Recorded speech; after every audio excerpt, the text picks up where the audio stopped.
Bob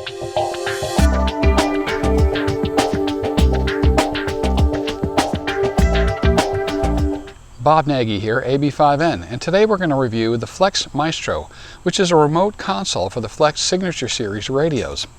Now, we already know that SDR radios are the cutting edge of ham radio technology, but if I had to complain about something, I'd say, you have to have a PC to operate them. That is no longer the case. The Maestro has changed this. So let's see if this changes your idea of what an SDR radio is. I think we're going to have three types of people watching this video. People that have no experience in SDR and are sort of interested in seeing what this might do to help them get to that place, where they want to get an SDR. People that have bought a dongle or some small SDR and have got their feet wet and are thinking, maybe I want to go whole hog on the SDR thing now. And then Signature Series radio owners or other Flex owners are going, maybe I need a Maestro remote console. Well, in comes this Maestro control console. And what is it? Well, it's a remote control console that's at home on your shack table or sitting out in the backyard because it's wireless. It's called the Maestro because it's like an orchestra conductor, and it coordinates and runs all aspects of the Signature Series radios. Soon you'll be able to operate your Flex from anywhere to anywhere on the planet. Pretty interesting. This totally changes the way you operate an SDR radio. And we're going to take a close-up look at the Maestro as an overview of the box itself and what it looks like and what its connectors are and all that stuff. And then we'll go on to do a complete review of the Maestro and operationally for those who want to know it all. Let's get started. Let's take a quick overview of the physical Maestro itself and take a look at what the controls are and what the I/O is and just the way the thing looks. Now, the first thing is this is larger than you imagine. All the videos I've seen have not prepared me for how large this unit is. So the screen is large and very easy to manipulate with your fingers. It's not like it's a small screen like you see on other radios. This is a large screen, and the whole physical size of the unit is quite large. It's like a full-size big radio, and it has a really nice stand that has 4 feet, and it's very, very solid once you screw it on. So let's take a look at the knobs really quickly and see what they do over here. This is the volume, very simply, and then you have really what is RF gain over here. They call it AGC time constant, but it's really your RF gain, the larger knob in back. Then we have the bandwidth, which is the high end and the low end of the window that you're looking at around your signal. Very nice and very easy to operate. Also, we have duplicate controls here because we have 2 receivers operable at once on the radio. So we have these controls are duplicated, and they're really real-time, feel really good. As we go down, we've got one over here on the right for the power output and the mic level. And in CW, it's the CW speed, so that's really convenient. You got your 1-finger key up if you need. You got your tune over here, so it's 1-finger PTT if you wanted it. Your tune, which is going to be at a reduced level. Your automatic antenna tuner, 1 button, beep, beep, and you can also bypass it. And this is really great. You've got 6 configurable buttons over here. So one's a 1 press, and if you hold it in longer, it gets the second function. And those are totally user definable. So you can come up with all the 6 most used things that you do and go ahead and get them right from there. Then we have really nice weighted knobs for the first and second radios here. The first, second receivers or sliced receiver. So you see you have receiver and transmit, and you can dedicate receive or transmit to one of these by just pushing the button over here. Also, this is the RIT and XIT turn it on and make it happen buttons. So the big knob is actually really nice weighted metal with the knurled rubber around the outside, and the small one is nice too. It's not bad at all. So you can change the step of the VFO that way over there, and you can lock both VFOs at the bottom. So that's sort of the basic hand controls on the front of the Maestro, stuff you'd want to have quick access buttons for. And something that I was unaware of was how much input and output controls and jacks you have on the Maestro. It's really great. You got your key in here, so you can run your CW from your paddles right remotely. Your powered speaker output there. Line output for a fixed level. You got your headphone output. Got a PTT if you want to have a remote PTT. Second microphone in and a line in. Plus you have a handy dandy microphone connector, standard style, to just plug a hand mic in right over there. I'll just move it over to the left here. Right here you can see a little clip. This is where the battery goes in the back, so it's really easy to open the little box and put your battery pack in the back over there. And then on the left side, you got your power input from the power adapter when you're on shore power, and your Ethernet connection over there. So if you're going to go hardwired, and let's say you're operating this remote console as your main interface with your Flex radio, you can just hook a line directly to your radio for absolute maximum super solid connection. So we'll talk about Wi-Fi connections later and the speed and bandwidth and all that kind of stuff. But there's a lot more I/O on this thing than I thought there would be, which is a big thumbs up. Now, since I'm going to get into the whole operation of this Flex Maestro in depth later in the video, I'm just going to give you a quick look, for those of you who don't have much time, at how I'd operate quickly on the radio. So now I want to change bands. I'm going to hit the 20 meters over there, and I'm going to go over to 30 meters. Oh, and the volume up on 30 meters. And then I want to sort of see what's on 30. I'm going to just grab it with my finger and move it down like this. Oh, looks like we're not in the right spot. We're at 10.234 over there. I'm going to just slide it right down over here and go down to where the band is. And I want to go and see more spectrum. So I'm just going to squeeze my fingers together. Oh, that's nice. And then get down to the 30 meter band, and then just double tap on it, and my receiver's right there. Oh, you know, that's not exactly where I want it. Let's move it over here, move it over there. Not bad at all. I can go ahead and hit the A button over here and mute the whole shebang. And I can, I'm adjusting my volume with my volume control to the right. But there's a whole bunch of other controls. If I just hit over here, I can turn on my noise blanker, adjust the level. I can hit my noise reduction, adjust its level, automatic notch filter, adjust its level over here. I can change all the bandwidths just on the fly, boom, boom, boom, and go to fixed settings on the bandwidths. All my modes are in here, including new ones coming in all the time. You got your synchronous AM, narrowband FM, digital FM mode. And on the right, you can enter a frequency directly. Really quick to get to where you want to go. AGC time constant over here, left and right speaker adjustment. I want to do a little quick recording. You ought to hit that button and record. And makes things real easy. Want to get out of that? Just tap anywhere else on the screen, and bam, you're there. If I want to hit my antennas, I can change my antennas, change my preamp setting over here. Got a preamp, which antenna connector I want to use, that kind of thing. Touch anywhere else, it goes away. And that's basically it. There are some other menus here. If I hit the display, I can go over and quickly adjust the way my display looks, the refresh rate, the colors, all that kind of stuff. And I got a main menu up here. Go through all the settings of the radio and get everything tuned up and peaked up just the way I like it. Hit exit, bam, we're back to the main display.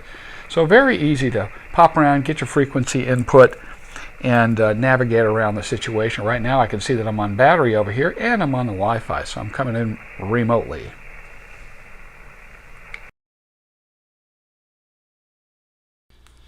Now we're going to get into depth with everything you need to know to operate the Maestro. First thing, of course, is turning on the Maestro itself with a power button on the top left. You'll first turn on your signature series radio, and then you'll hold this button in for several seconds. You'll see the screen sort of brighten for a second, and the unit starts to boot up. I have to admit that little circle in the blue color that flashes by sort of indicates that this may have been written under Windows 10. There we go. And at this point, you'll be presented with a couple of choices on the way in. I'm going to let it boot at its normal speed here so you see how long things take. You'll see that I have my radio hooked up to this, and it says Bob's Flex 6300. And I could have several radios as optionally available on this. Highlight it, hit connect, and then I have to choose which software I want to use. And it can have multiple versions of software ready to go. I'm going to pick the latest one. If it needs to have an upload or download, it'll tell you, and it will do that when you choose that software. I'm going to pick the latest, 1.8.4.18, hit run. And then, of course, it will boot into that firmware and software. The audio, you'll hear it sort of pop out of the signature for a split second, then it will assign over to the Maestro, and then you'll be presented with the standard display that you're going to see. And there we go. So now we'll just look at the screen itself. And we can see that initially you're presented with a single Panafol display. That means the panoramic adapter at the top, what I want to call spectrum analyzer, and the waterfall display below. This was one of the options in earlier Flex radios, and it seems like it's what everybody used. So now that's the default option when you bring up the Signature Series radios. And I'm going to show you that it's very easy to zone in on a signal, I'm going to call it. I'm going to tune around with my big tuning knob.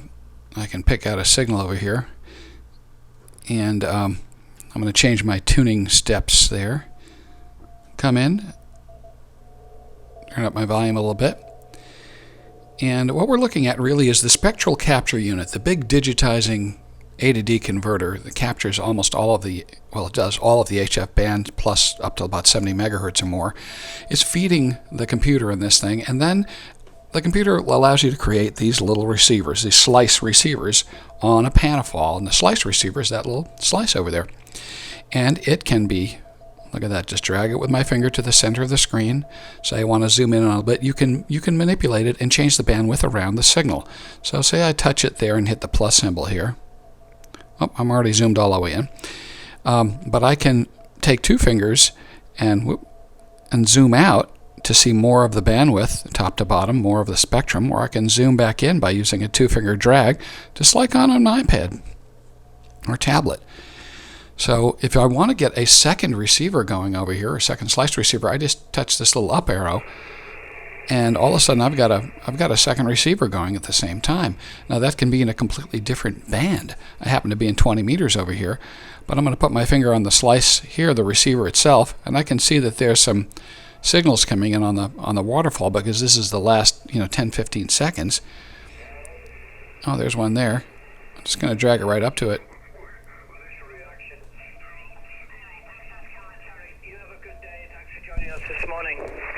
Angelo in Las Vegas, Kilo Charlie 9 Tango Fox. Your turn, Angelo. And then I can use the bandwidth controls. Look, I've got separate controls here.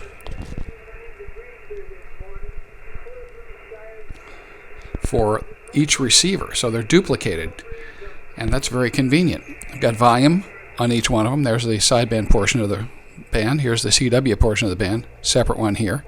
And then I've got RF gain control in back of that. They call that the AGC time constant.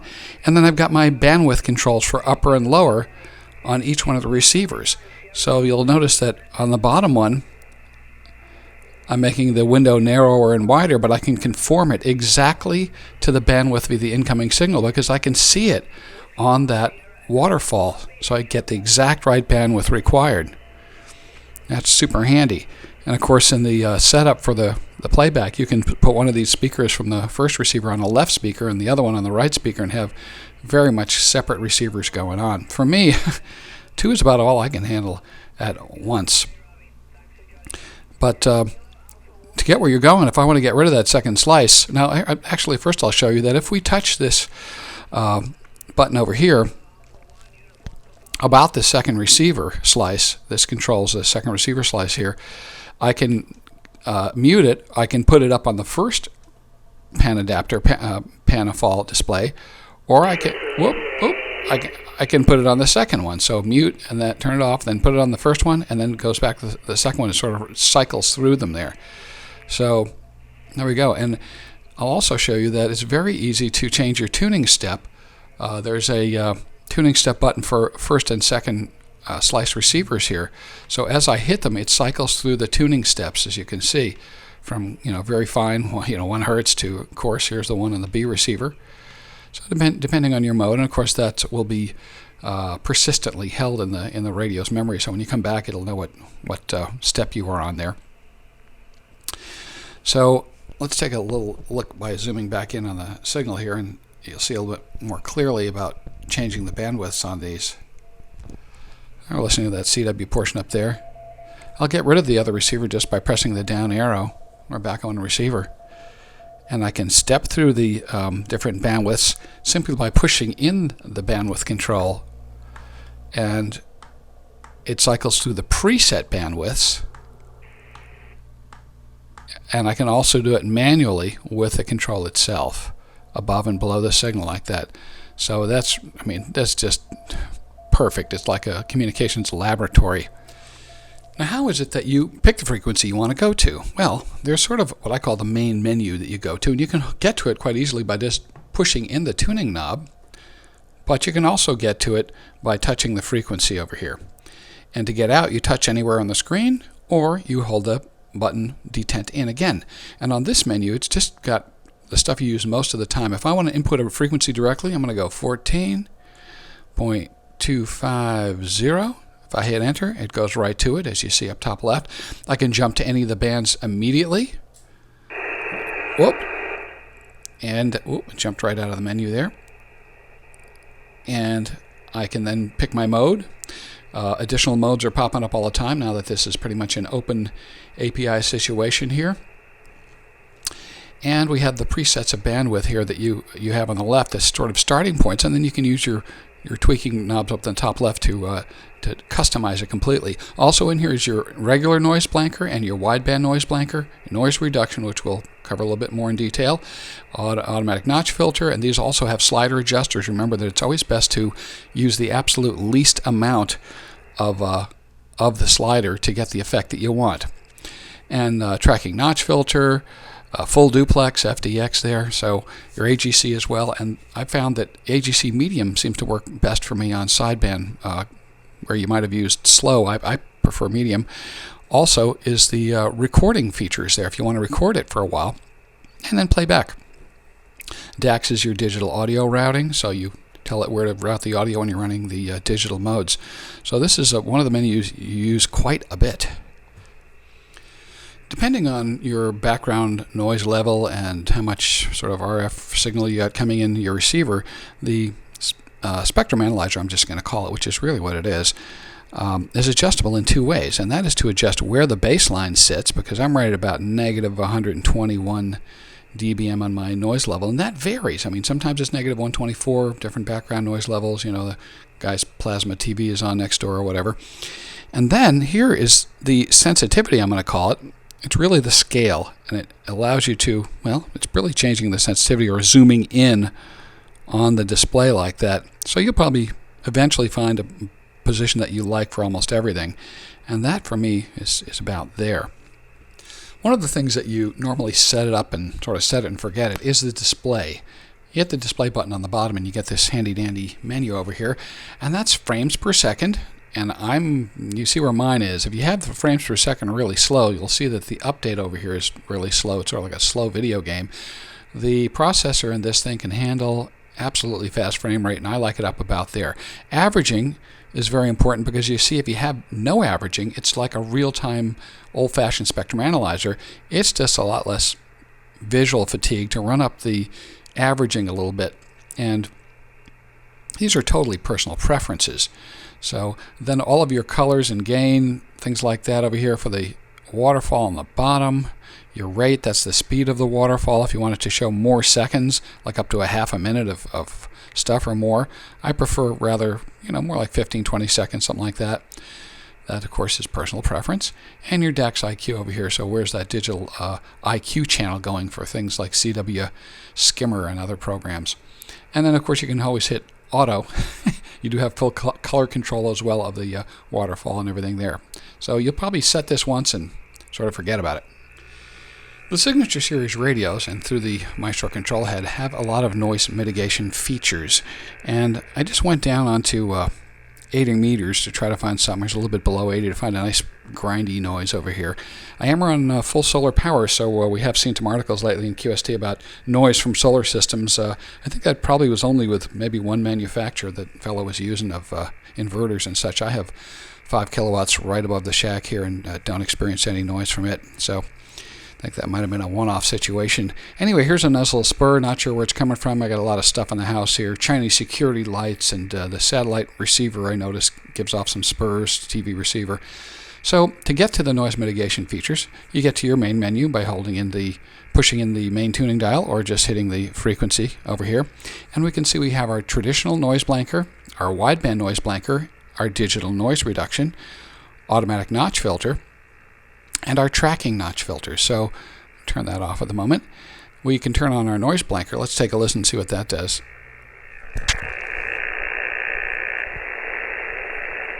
Pretty good.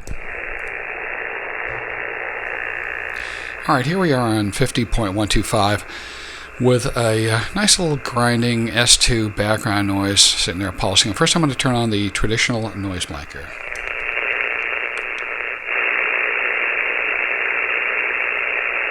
All right, without adjusting the level, it brought it down to S1. Now I'm going to turn on the digital noise reduction.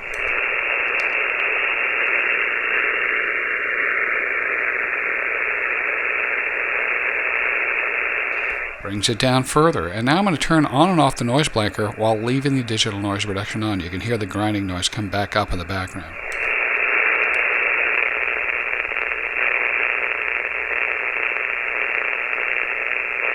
And turn it back on.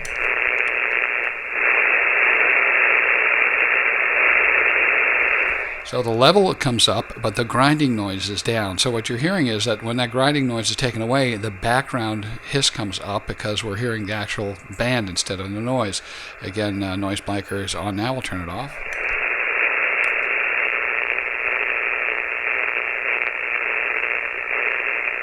And turn the noise reduction off. You can see in the top left of your screen, right above the 50, you can see the little NB and NR.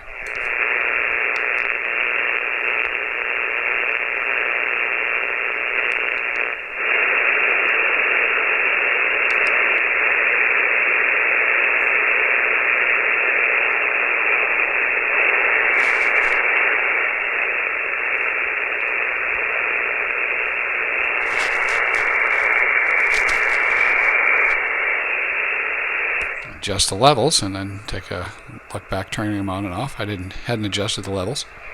Watch the top left of your screen.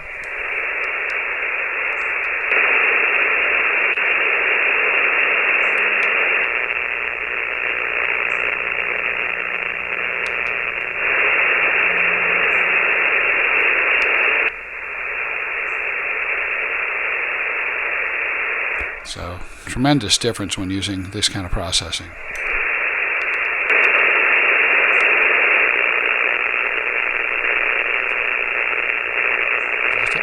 Anyway, find the combination that works for you there. Of course, automatic notch filter, we know what that. If you have a heterodyne, you adjust that and try to knock out some heterodyne tones in there. That's sort of rare these days. And if those heterodyne noise tones are persistent, say that they're coming out of something in your house, you can use the tracking notch filters. And that is, I've covered on the 6300 review video in more detail. But they will stay there persistently and knock out if you have persistent tones generated, garbagey spurs from things in the house or a neighbor's house. Just as a side note, when we have two slices open and we're tuning them around, you can see that when I start to tune one of the slice receivers, its bar turns yellow, showing it's the active one.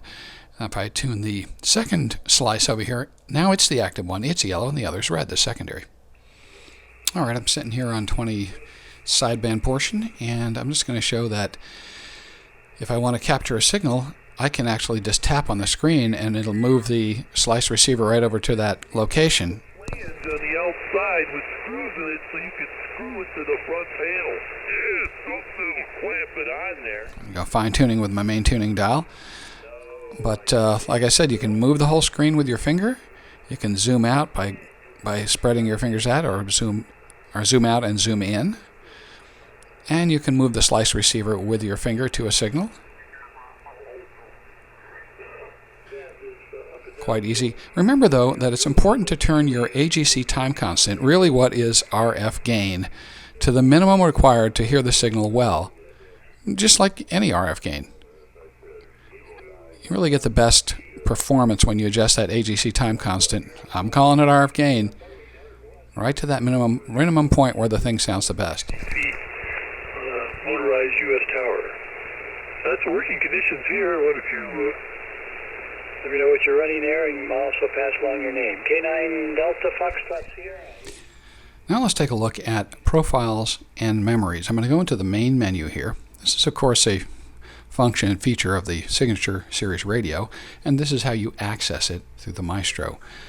We go into that menu, the main big menu, go down to memory over here, and I've got a whole bunch of frequencies saved in here. You can just save a memory anytime you want, and then you'll have them in your big list, and you can just highlight it, hit load, and it goes directly to that memory. And we're ready to go here on one of the military comm frequencies. Go back to menu. That's really, self-explanatory. When you do save, it shows you all the details about it on the right over here. But profiles are something that's a lot more complex and, interesting. We have global, transmit, and microphone profiles. Now, you'd think that these might be hierarchical and that, global would be everything and TX might be a smaller subset and mic would be a smaller subset, but it's not quite exactly that. Global does remember almost all of the settings, and that's if, say, I want to just pop to Olivia digital mode on 20. I can highlight it and go load, and I'll be completely set up to ready to go on Olivia on 20.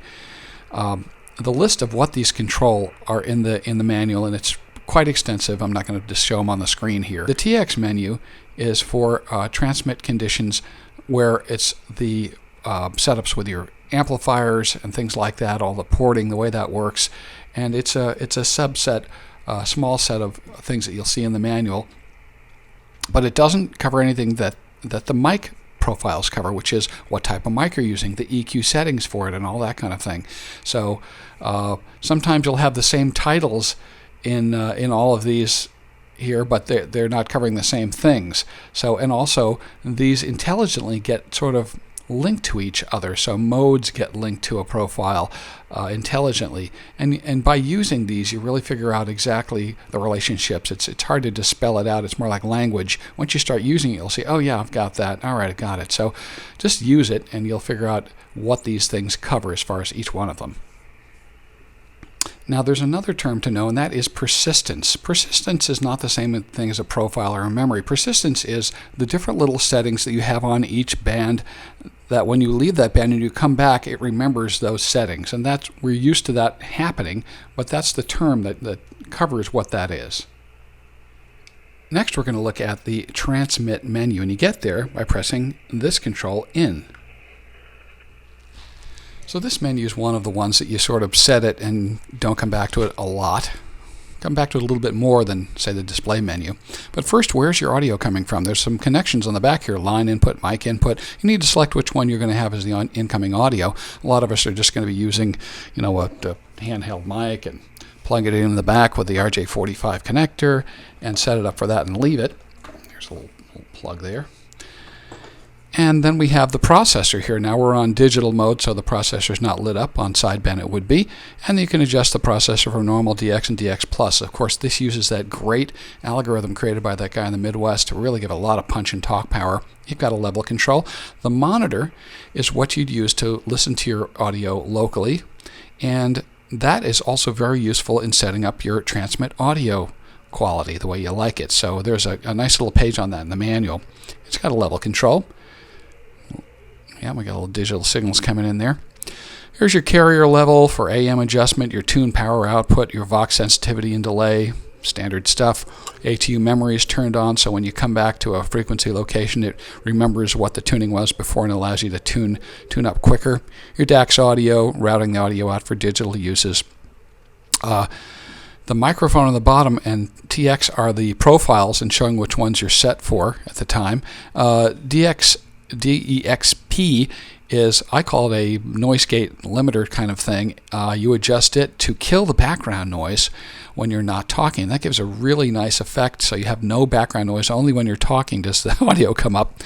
And your high and low frequency adjustments for transmit bandwidth. I sort of prefer to going down to 0 and up to 3000. That's what I prefer, but that's settable. And of course, this radio is capable of transmitting extended sideband for people that like to experiment with that. Now for the main menu. Let's hit the main menu and start at the top. Maestro, we got display LED brightness there. I'm going to leave that up full. We got the LEDs behind the buttons and knobs on the right. You can turn that on and off. You got the serial numbers, software version, snap to tune step enabled. Let's look at the radio again. Serial number, model, your nickname. You can put anything you want in there, your call sign. And the frequency netting here, once the radio is really warmed up after a while, you can net the frequency in there. The function buttons, we've got 6 of them. There's actually 3 of them physically on the radio, but if you hold them in for longer, that's the second set of 3. So these are really easy to set. You just drop down the menu, slide up and down what you want. I'm going to have the noise blanker set up for F1, and I have mode set up for 4, 5, and 6 to jump to USB, AM, and CW real quick without opening a menu. Those are handy. Network is next. It's got your IP number, all the different standard stuff, your Wi-Fi name, and when you set up the Wi-Fi initially, you'll go into Wi-Fi settings and put in your password, and it will memorize it, and next time it will connect to it for you. This stuff is all for networking. And then our diagnostics, which are somewhat important down here because a lot of times you guys are going to be coming in with Wi-Fi from this unit, and you'll want to know that you're getting a good connection. So these numbers down here tell you whether your network status is excellent, good, very good, or whatever. And so your maximum latency time, the delay, and you want that to be as low as possible. I do suggest, of course, that if you're going to run this control console right in front of the radio itself, to use an RJ45 Ethernet cable directly connected to your Signature Series radio, as that will absolutely result in the lowest latency. Once you're going through a router and that kind of stuff, you can incur some latency. So you want to know that it's working well, and I can reset the stats. And that will give you the most real-time feeling. Now I'm coming in via Wi-Fi, and it feels very good to me. Here's our audio, where it's going. The main audio out's coming out of the Maestro. Okay, very good. Binaural audio. That does that sort of phase thing. You can listen on CW and headphones, and might give a better copy for you. Front speakers turned on. Now, Slice A and Slice B are important because you got individual volume controls, which you have on the radio knobs, but you've got your pan left and right. So if you've got a set of computer speakers hooked up to this thing, little amplified speakers, you can have the first receiver completely coming out of the left and the other slice coming out of the right for completely separated receivers. That's sort of nice. Got our AGC time constant over there. Like I said, it's not only adjustable, but I find that medium is good for me on sideband. And headphone and master volume controls, which you can mute. Look at this. It slides up, and there's your receiver equalizer. So depending on your speakers or your personal preference, you can turn on the equalizer, slide it up and down. My ears are getting worse and worse, so I've sort of made a U-shaped configuration. That's the old loudness configuration. I happen to like it. Makes it better for me. And on transmit, you're also going to have your transmit EQ, which you see is quite a bit different there, that you're going to set up when you use your monitor and your microphone and set up your audio quality. But, general things like what's the power output when you're in tune, and some different stuff. Show the transmit in the waterfall. Yeah, I want to see my transmit, what my signal looks like while I'm transmitting. Max power 100 watts. And here's your timings over here. So there's things that are going to set up when using external amplifiers for delay and that kind of thing. And again, the EQ on the bottom. Here's our phone and CW settings over here. First is on the Maestro microphone, do I need DC voltage? If you have a condenser mic that needs a DC voltage coming out to run the thing, yeah, you're going to want to have that thing turned on. And then they have a generalized level control in case your mic doesn't have enough output. You can pop it up 20 dB. Level meter during receive. Well, if you want to turn it off, you can there. And then also from the radio microphone, you can have that a different setting. You might be using a different mic on the radio box itself. Here's your CW settings. You're going to put your keyer paddles out there, so which mode they're set up for.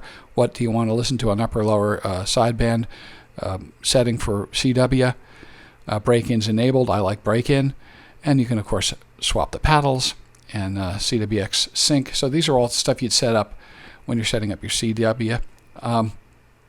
Transverters, if you're going to run them here, you need to give the data over here so that it displays the right frequency. You can have a 1296 transverter on here and have it just display the correct frequency right out of the box. Here's the profiles and memories, and we've gone over those before. So there you go. There's everything in the master menu. On CW, a different menu will be presented when you hit that TX menu. Of course, you have different options. So I just went to CW by touching the frequency here and then selecting CW. And I have a preset bandwidth of 400. Okay, that's where we'll start. But if I do push in the TX menu button, I get these controls, which is your side tone level, where you want the side tone, the pitch of the side tone, and we're familiar with that stuff, and the delay for your break-in and your tune output power. ATU memory is also in here. another place they're showing it to you, and there's a transmit profile there. So I can get out of that menu just by touching anywhere on the screen, and then move myself around and look for CW signals on 20 meters over here. Of course, when you're giving a demo, there are none. The bands have been in fantastic shape lately, as you noticed, or terrible shape. I'm being sarcastic. Oh, there's one. I zoom over to it with my finger, and I bring it to the center.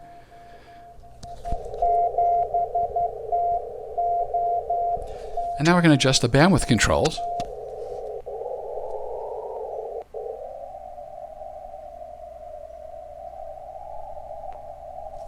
Come on, fellas, start transmitting.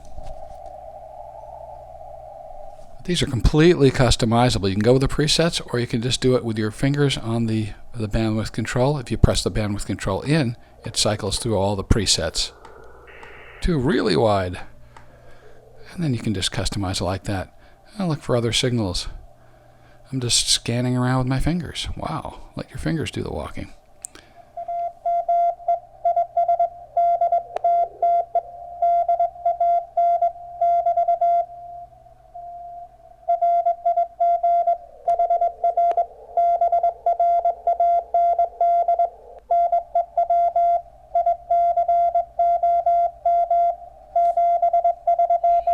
For general coverage shortwave AM reception, we can just go there by hitting general coverage, and then we can put in a frequency, 15.4, and enter. And then we can tune around a little bit and see what we can find over here. Should be something midday in this zone. I can change my tuning step simply by pressing my A button next to the tuner. Oh, there's a signal over there. Now, bring it to the center of the display, and then I'm going to adjust my bandwidth. You can see on the waterfall display exactly how wide the signal is, which is really fantastic because I can narrow or widen my bandwidth right to the edges of the actual transmit bandwidth of the signal. So, for the black man, or the rich man, or the poor man. The ubiquitous preacher we hear all over the shortwave bands there. But if I go here to this and select SAM, that's synchronous AM detection, it locks in on the signal and really negates a lot of the up and down QSB drift, and a lot of times results in a lot better signal reception. Where you cry out to God, for only God can produce it.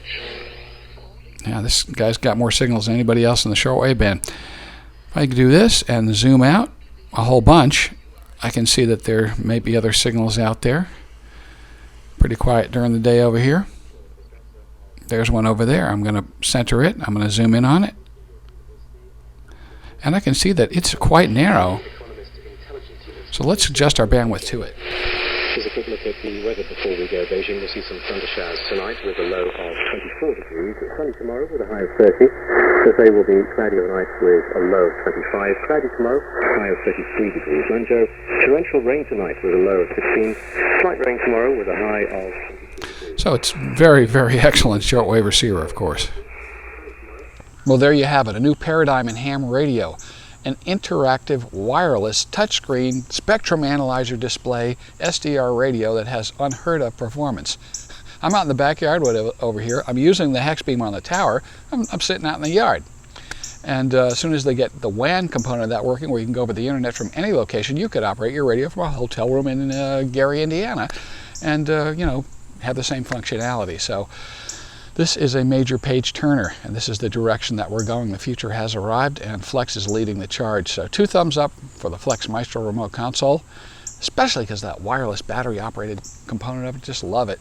And the screen is ultra-high resolution. I'm giving it my highest rating for sure, and it's only going to go up from here with the open nature of the interactivity with Flex and the engineers there, where you get to control the future of how this thing is going. I want a feature, I'm going to tell them, and then they'll implement it. Nobody else is doing that. So you get another box even with a display on it or a nice Spectrum SDR thing, you're not going to have any input on the way that product goes. But with Flex, you are. And it's nice to know that the money's kept in the United States. So until next time, see you later. AB5N, Bob Nagy, take it easy.